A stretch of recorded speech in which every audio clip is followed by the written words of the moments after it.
to start our program, I invite David Rubinger to the podium to introduce our speaker and to begin our program.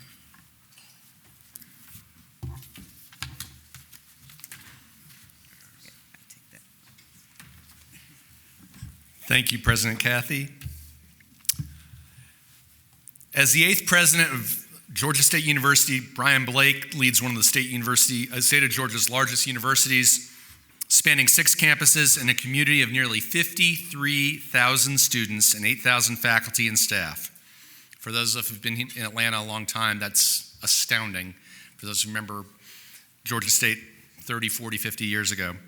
I'm going to skip a lot more about his background with Georgia State because he's going to be talking about a lot of it during his presentation.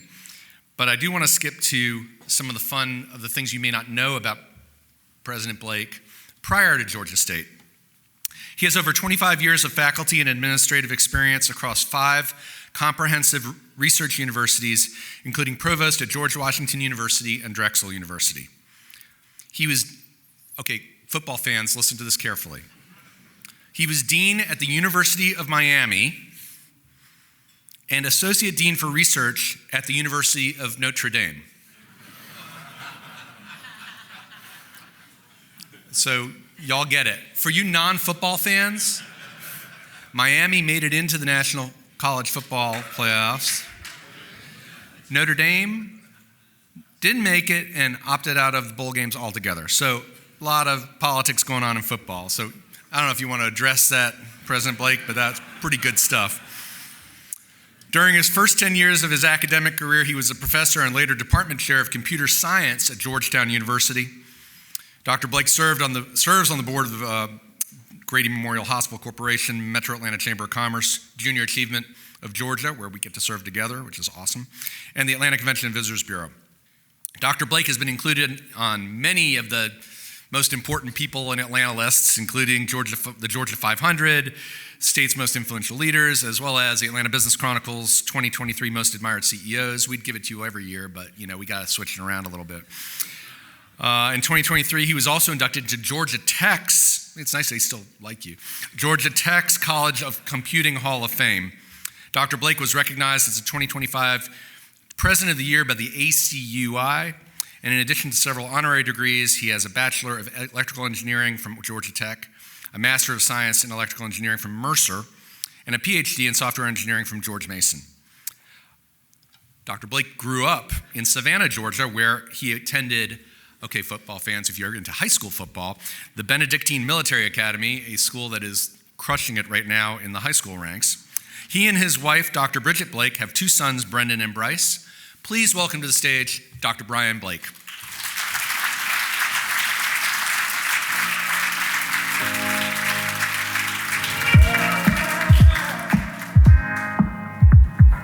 The video. If you know dreamers, if you know innovators, if you know entertainers, if you know competitors, if you know Atlanta, then you know Georgia State University, Atlanta's university. At GSU, we know grit and determination. We know student success. We know innovation. We know research and creativity. At GSU, we know transformation.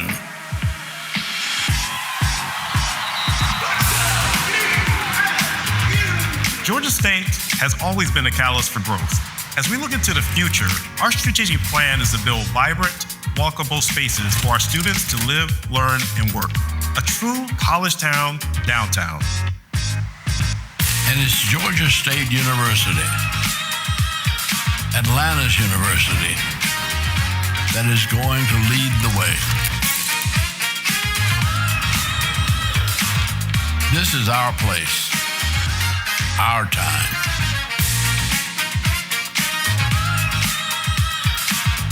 The GSU Blue Line, where connections are made and communities are transformed.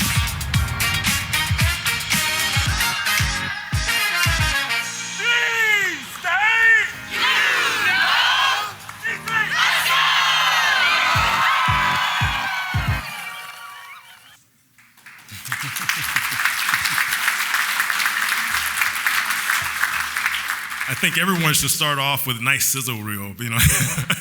Good afternoon, everyone. What a wonderful turnout. Let me thank David, who happens to be my neighbor. We have ad hoc meetings in the cleaners all the time. Keith Parker and the planning committee for having me. Just an honor. I mean, we have the best Rotary in the universe, so it's an honor for me to be able to speak to this group because I know we're going to touch a lot of different spaces today. So let me recognize some of the guests that came with me today. My partner in crime, our Executive Vice President and Chief Operating Officer, Jared Abramson's here with me. We worked at two of those institutions that he mentioned. Let me also introduce two of our students, our past two SGA presidents, Xavion Shepard and James Wilson. Sure.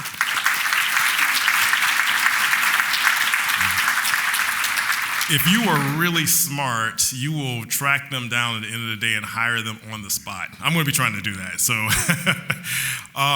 our Vice President for Public Relations and Marketing Communications, Joanne Harrell's here. She's going to be flipping for me today as well. So, and we asked a really good friend and another Georgia State alum, Katie Sias, to join us at the table today. Everyone knows her, so thanks for joining us.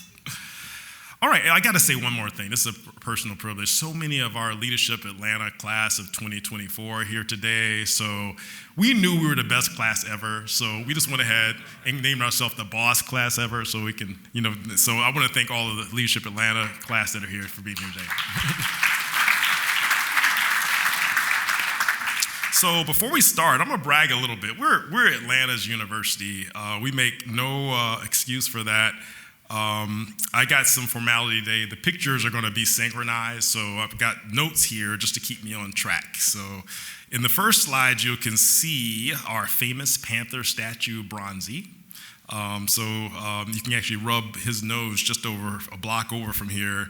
But also, I'll show a picture of all of our 26 USG institutions that's situated across the state. We all kind of have a special place in what we offer, but a quick plug to the Rotarians here who are parents. Make sure you take advantage of Georgia State. As parents, you could go to graduate school too. I think you'll find your way. I myself am a product of the system as well, so really want to make sure I encourage you to consider public education in the state. So for my talk today, I scripted, but I am going to not give a full just speech. I'm going to talk, you might as well title it, The Top 10 Things You Might Not Have Known About GSU. So, number one, we've come from a night school, and David said it, to a residential powerhouse. We began in 1913. We were actually the evening school of that evening business school, that trade school on North Avenue. And only joke, because I'm a graduate of Georgia Tech. But later, we were the Atlanta division of that football school out there in the country. I only joke there because I'm a graduate of Georgia Tech. So, for over 80 years until 1996, we were a commuter campus that serviced working Georgia-born undergraduate and graduate students. And to be honest, we love that we accomplished that same mission today. We just look so much different than we did. Today, GSU, as he mentions, is 53,000. We're 53,200 students as of this fall, 3.2 billion economic impact, 800 acres of space, and 15 million square feet of facilities. I'm going to test Joanne. You see how quickly I'm going for it? Our perimeter campuses are really gateway for students to join the institution. That's all the way from Alpharetta to Newton, but in between, we've got Decatur, Dunwoody, and Clarkston. We value our importance to economic catalysts and economic impact in the state. So one of the major things you should know about Georgia State, our students stay home. So we educate the most Georgians in the country. 76% of our 300,000 plus living alum are living and working in Georgia. So if you have a business here, you're looking for students, this is where you come. There are countless distinguished alums in Georgia. Among them, I'm going to name a few. Our Board of Regents chairman, he didn't come here as often as he should, but T. Dallas Smith, alum. Regent Neil Pruitt, Regent Aaron Hames, and of course our newly re-elected Mayor, Andre Dickens.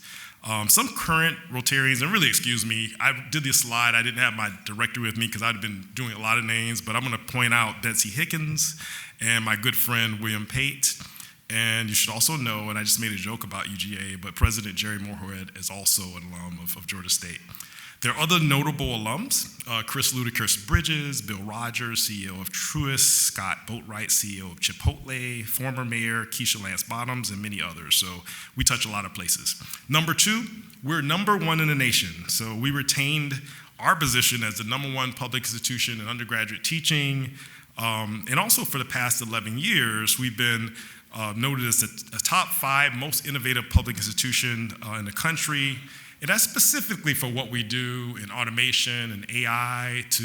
We customize what we do to touch 53,000 students that work for students where they are. So that's what we're known for, and that's why we continue to get the innovative university tag. We also rank top 10 in the first-year experiences and learning communities. Number 3, we are a premier hub for health research, especially brain health, neuroscience, neurology. Although we have over $250 million in money that we spend toward research each year, one of the features is really the work that we get from the state, from the feds, from companies, and from the city to support our work. We use imagery to predict and treat neurological conditions, which is kind of unique because we can kind of look and they can see how your brain is firing, look at that over a number of cases and determine if you might have autism or other types of behavioral conditions without actually, typically when you're doing that, you're doing it based on how a person acts and not kind of what you're seeing. We've had over $80 million in research in brain health just over the last 5 years, and we anticipate more. And if you've been down, if you've suffered down south of here on Jesse Hill in Decatur, our new 120,000 square foot research tower is being built. It should be, Jared will keep me honest, but we should be cutting the ribbon on that in June 2026, and hopefully the traffic get a little better down there at that point. This building is going to help house our Center for Behavioral Neuroscience, which has been active for over 20 years now. Our research spans coast to coast into the stars. So I don't know how many people have visited our CHAR array. It's 6 telescopes that work together to to see out as far as galaxies. So you might be asking yourself, and maybe you're not, but I'm going to ask it for you. How powerful are they? Well, if Atlanta Braves were playing on the moon, these telescopes could read their jersey numbers. And hopefully if they play on the moon, they could win on the moon. But I'm sorry. The next space innovations are going to occur not based on probes. It's just too far to go. It's going to really be telescopes, and we're just happy to play a part in the future of outer space. Number 5, our student success model is a national treasure. It's an international treasure, and I can't say that enough. We're known for this. I'm overseas, and they're talking about what we do to graduate students. And what we do best is we graduate students from socioeconomically challenged backgrounds, that's Pell eligible, families of less than $40,000 a year, better than any university in the world.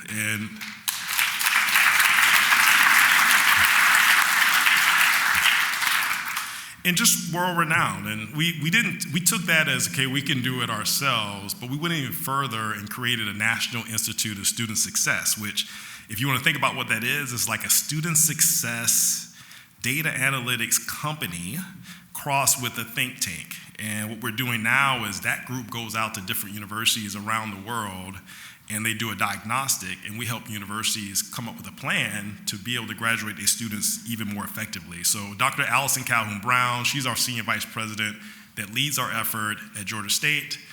Many of you probably interacted with Dr. Tim Rennick, who actually just has been a inventor of all this, and he's actually the executive director of the National Institute of Student Success. We call it the NIST. He does over 125 institutions to date, and right now we serve every institution in the USG with this diagnostic, so a lot of great things. Number 6, the 1996 Olympics is really emblematic of our transformation, our growth. Our first residence hall and our first football stadium were both originally built for the Olympics. A funny aside is that I was actually in McDaniels Hall at Georgia Tech. They used to call it Techwood Dorm because it's the corner of Techwood and North Avenue. And that's the dorm that came down to build the residence hall, which was the very first residence hall for Georgia State. So I even have a brick still from that building when it came down. So we also started playing in Center Park Stadium the same year that we merged with the Georgia Perimeter College. So if you could look at it, the Olympics really had some connection for us. The three major points of transformation just simultaneously have actually cemented our growth. We became a residential campus, recruiting traditional students with Panther football, creating a brand new energy for the campus. So to talk about Panther football, I know we're sucking wind right now. That's just right now. We're sucking wind, I get it. But in 16 years, Panthers football has won 4 of its 6 bowl games. We've knocked off 2 SEC programs, including our big upset of Tennessee a few years back. We're gearing up for next year. And thanks to Jared and others, we're going to come back. But it's not all about football. Let me talk a little bit about beach volleyball. That's kind of a joke, but not a lot joke. Our beach volleyball team continues to be the top national program with 4 straight trips to national championships. Some of these young ladies have like Tom Brady level rings on their hands. In addition, we also we now graduate students and play basketball. I have to say graduate students because of the Convocation Center, but we also play basketball in our Convocation Center down in Summerhill. And hopefully everyone appreciates this. We're known pretty much Atlanta-wide for the work we're doing in Summerhill to try to it's really a vibe down there if you haven't been down there at this point. Number 7, Sparks Hall is our past and our future. You can see it out this window if it wasn't for the trees. It was the first building we built, and now it's the launch point for all of our college town, downtown transformations. So aspects of that, and if you look out the window now, we've kind of pulled down some of the granite at this point, so it should be down by about February next year, and it's going to be, it's going to look great. You're not going to recognize the place because it's a big, giant quad area. This goes in line with our GSU Blue Line, which is a 3.7 walking path around campus downtown. We really are knitting together what we do on campus with the city, with interconnected green spaces and facilities, engagement, businesses, and student activity, and several new Panther quads. We're going to reactivate the 100 Edgewood building. Hopefully we get a Chick-fil-A in there. I mentioned Scott for that reason. Enhancements to Hurt and Woodruff Park. We're working with the mayor on that now. And all of this was powered by $80 million Robert Woodruff Foundation gift that really made it possible. And I could tell a great story about that. I know at least one of our trustees is here. Joe, for being here, thank you. So our 5-year outcome is really, and you think about it, we're one of few organizations that our property spans all the way from Piedmont to Peachtree at this point. So it's 4 blocks. And we always say we're doing our work from Piedmont to Peachtree. There should be parks and facilities and engagement all the way from street to street. Our students need this continuing faith in what we're doing. Parents could have, trust in safety and security of students, and just give students an increased affinity of their campus, where they will invite people in. And then this is going to impact us because the toughest part is actually around our missions and retention around students that come from the parts of the state where they just haven't seen places like San Francisco or other places that actually have a real urban flair like we have. So 8, 9, and 10, I'm going to cut it short. We have the most amazing students, faculty, and staff. They really are the true champions of what we do. We're just here to facilitate their great work. Our students are doing fantastic works in arts and entertainment with our Dynamic Creative Media Industries Institute. Career placement is on top of mind for us. We have one-of-a-kind systems with Salesforce and EAB to customize our students' experience one by one. Most recently, we started an initiative to create our own health initiative. We would love to have our own GTRI, GSURI, but it would be based on health. So we've been working toward that. And that's a 10, 20-year plan. So there's so much to learn. Some of these pictures were duplicative, but ultimately, I invite you to read our 10-year strategic plan. It's Blueprint to 2033, Our Place, Our Time. You can find that at strategic.gsu.edu. And I know I've spoken too long, so let's get to the conversation. I'm looking at Kathy. Thank you.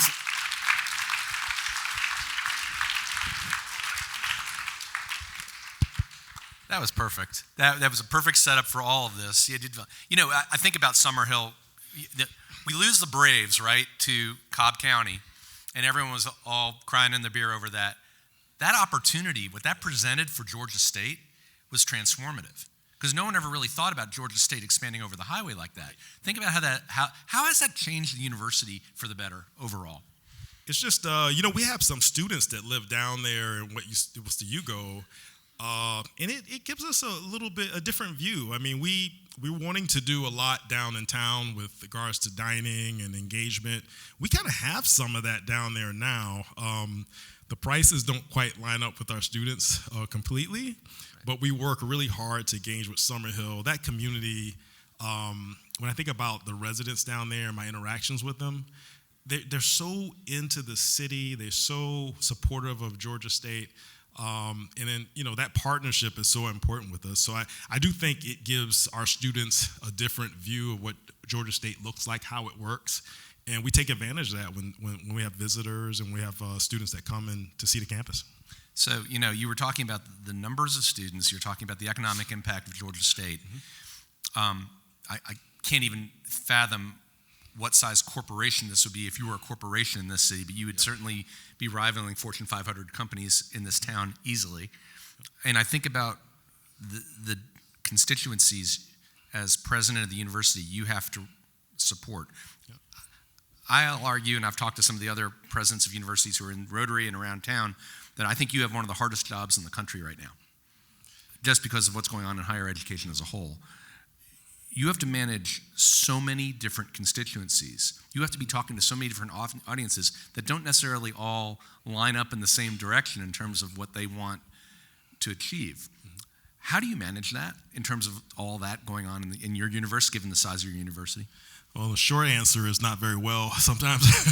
But I will say this. A close colleague of mine, Bill Tate, he's the new president of Rutgers. I heard him say this, and he said, if you're a president from 2020 to 2025, he said, I will submit to you that's one of the hardest times to be a president.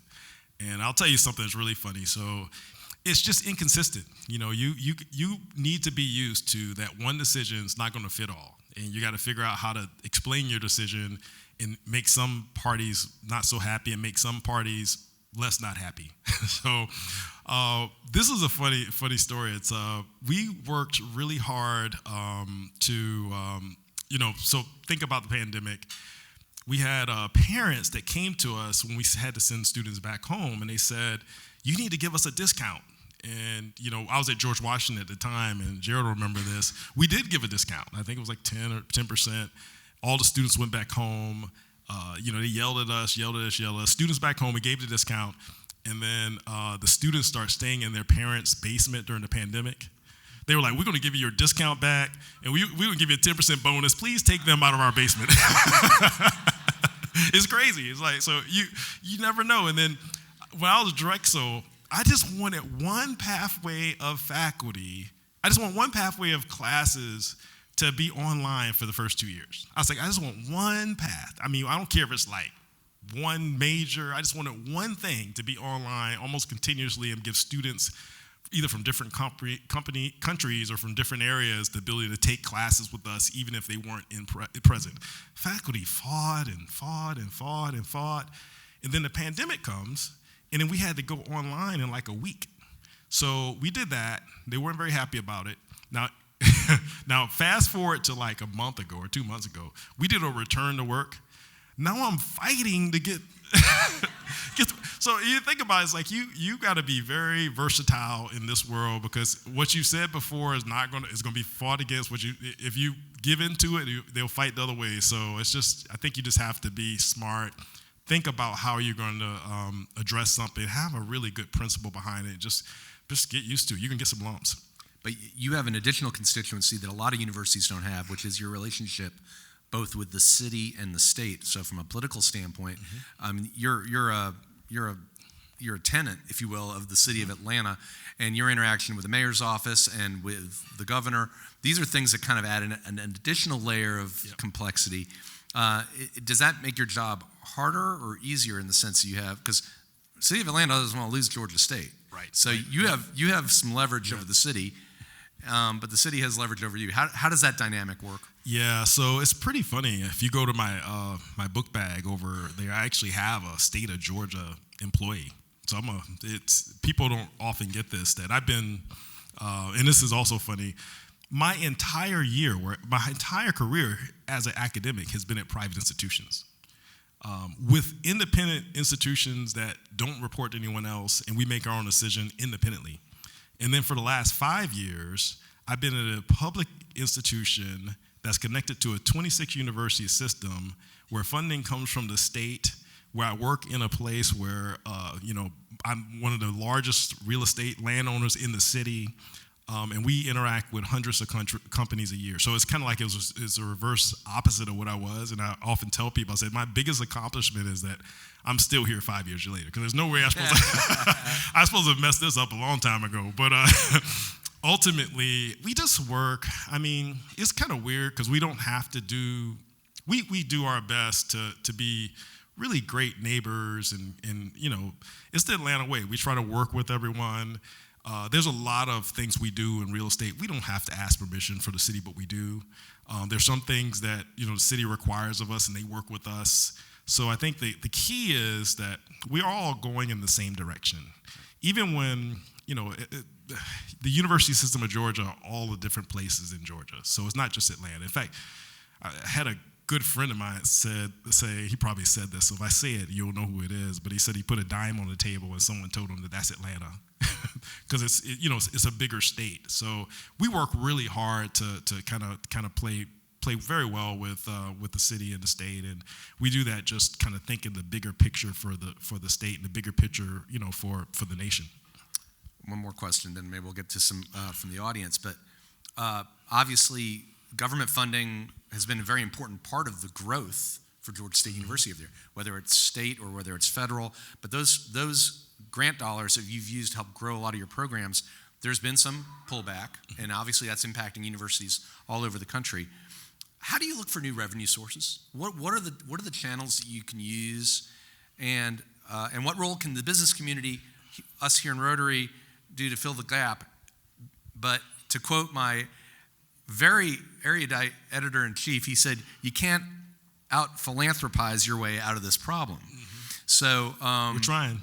I know you're trying, but beyond the philanthropy dollars, because obviously that's always a big part of what any advancement team has to do, mm-hmm. What are ways the business community can help fill that gap that exists out there? It's a little bit of a perfect storm. One thing, the big answer is our students are amazingly innovative. So how we're actually able to have them close their ears, but however we're able to capitalize their intellect into returns works out really well, because we provide a lot to the companies, and they're intelligent, they're smart, they're aggressive, they're cheap. So we find ways to develop, and we're right now working on a Discovery Institute where we can actually provide services to companies with innovative students and faculty working in teams. So instead of you opening up some sort of R&D division, you can kind of send problems our way, and we'll put together the right team and the right curriculum to address and propose certain things that you can move forward. So that's one area. The other, we're in an amazing perfect storm. So companies are pulling back their space.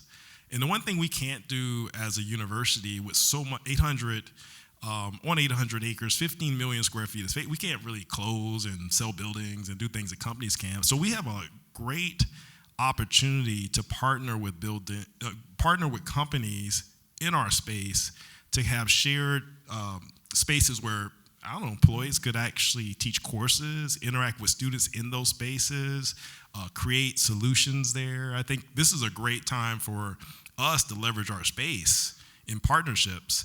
And then in some ways for us, that will reduce the amount of money that we pay toward if we had leases or any types of, of operating expenses, giving us more money that we have discretion over to do other things. So that's one area. There's a couple other things, but everything tends to be a small tweak to our operations that help us have more discretion in what we do. President Kathy? Yep, so we open it up to any Rotary members who would like to ask a question. Please make your way to the microphone.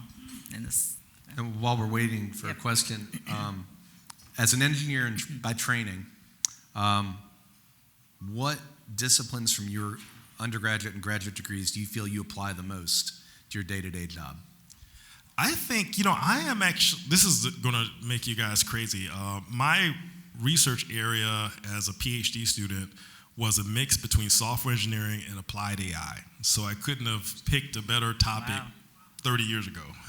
Wow. So as a software engineer, I work really hard. I know I frustrate people because I want more and more and more and more data. So I want to see more things, and then from that I try to modulate all of it into solutions. So I think what's helpful is, as a software engineer, I think about breaking up big problems in small pieces and then reconstructing it. So that's just naturally how I think.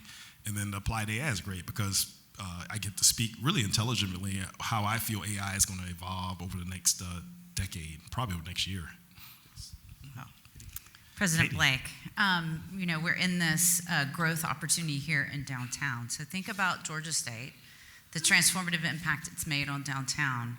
10 years from now, where do you think it looks like for GSU? And what is the one challenge that may get in the way?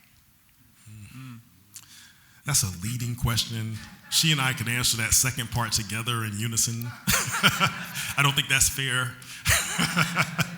But I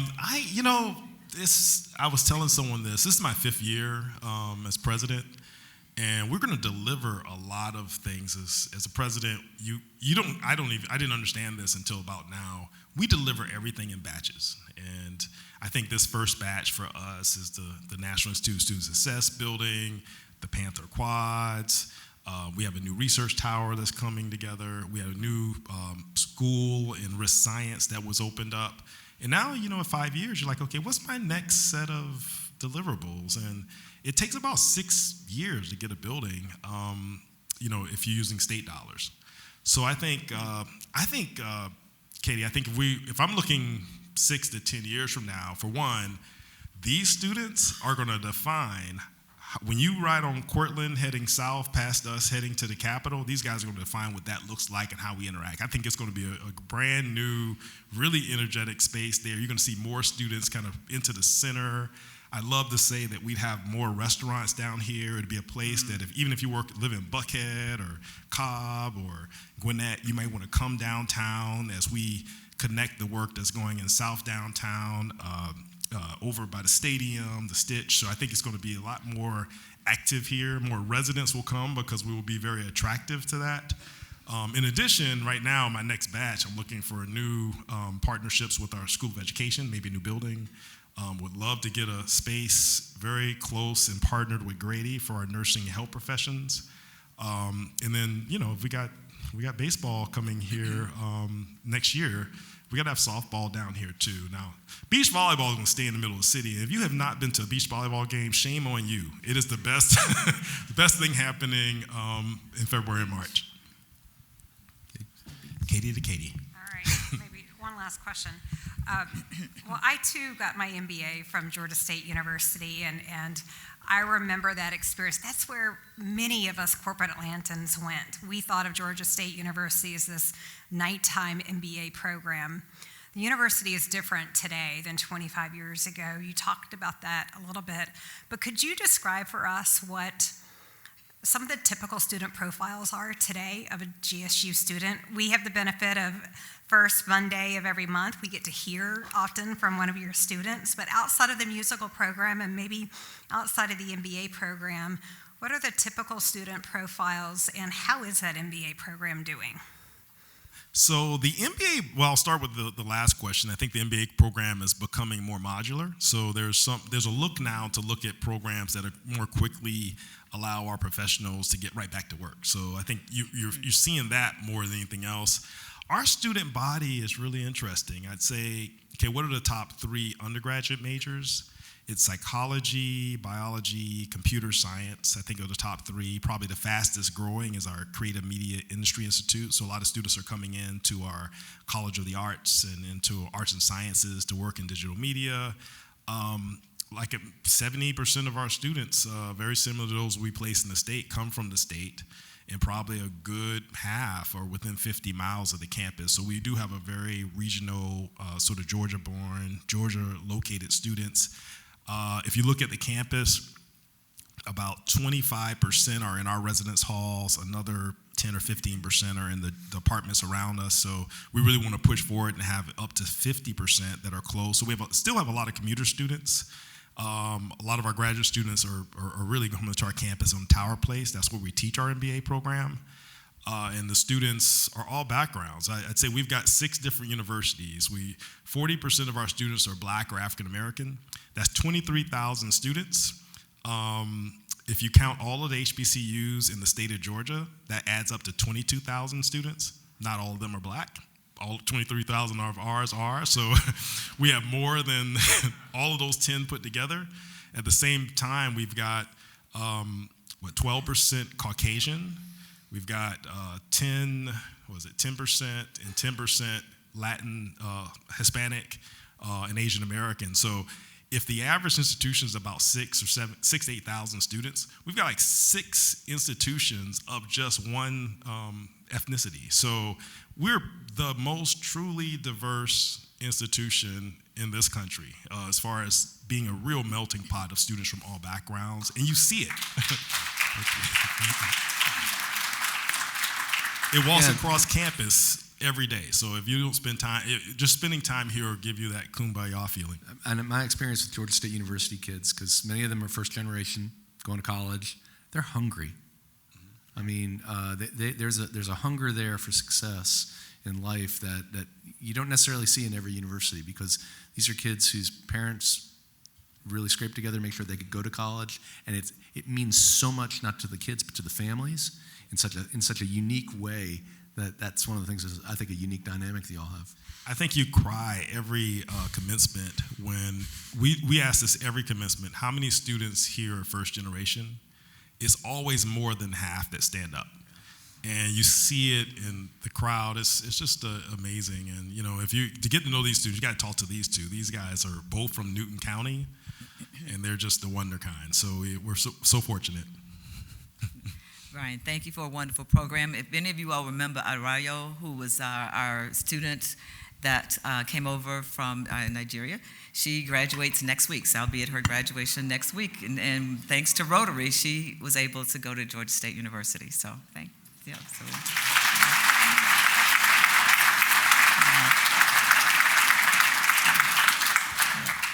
wonderful program. Thank you so very much. Everybody, please join us next week for Rotarian Daughters Day. We should have some exceptional young talent supporting our program next week. And our speaker will be Blaine Alexander, a Dateline correspondent. I hope to see you here. We are adjourned.